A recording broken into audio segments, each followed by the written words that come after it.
With Russia's invasion nearing the 2-month mark, more than 2.6 million people fled Ukraine. Everyone has his or her own story. Our Kim Sung-min met with some of them who have come to Gwangju, South Korea, ethnic Koreans known as Koryo-in, to hear their ordeals and the support they received. Before dawn on February 24th, the Russian offensive began across Ukraine. That's when 42-year-old Korean Ukrainian Park Tatyana realized her life was forever changed.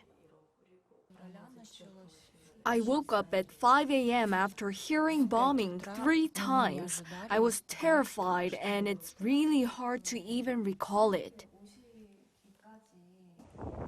To find safety, she went first to Moldova and again to Romania before she finally arrived in South Korea. It's difficult to see a war like this in a generation of peace. I just don't want anyone to go through anything like this. Also landing on Korean soil a few weeks ago is 28-year-old Kim Olena. She had to leave behind her beloved husband in Mykolaiv when her baby started getting sick.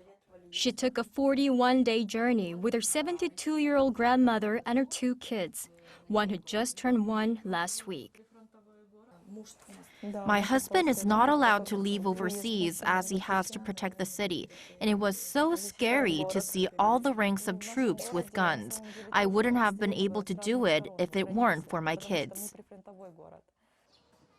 After weeks of restless nights, they finally found peace in the South Korean city of Gwangju.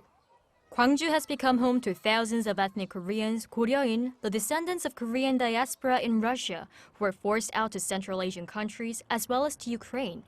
Now, it serves as a shelter for Korean Ukrainians who fled from the war thanks to the Koryo-in Support Center located in a small area of the city called Koryo-in Village.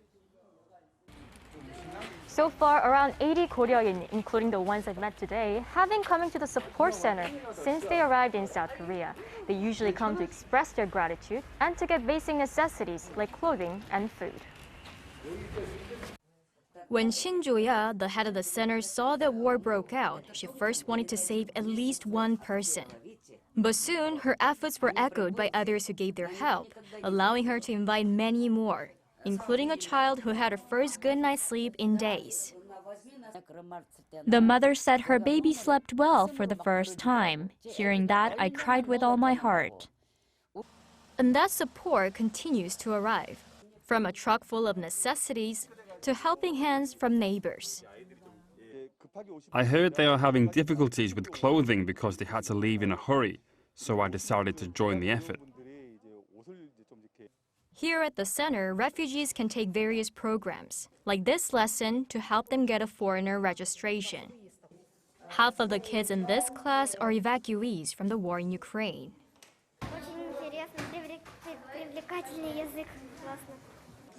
They'll get to learn about Korean culture here and hopefully will feel at home soon. The center hopes to keep supporting Korean refugees, both those taking shelter temporarily and others aiming to start a new life here. Even though most of them say it is unclear what future holds for them, they all wish to deliver the same message.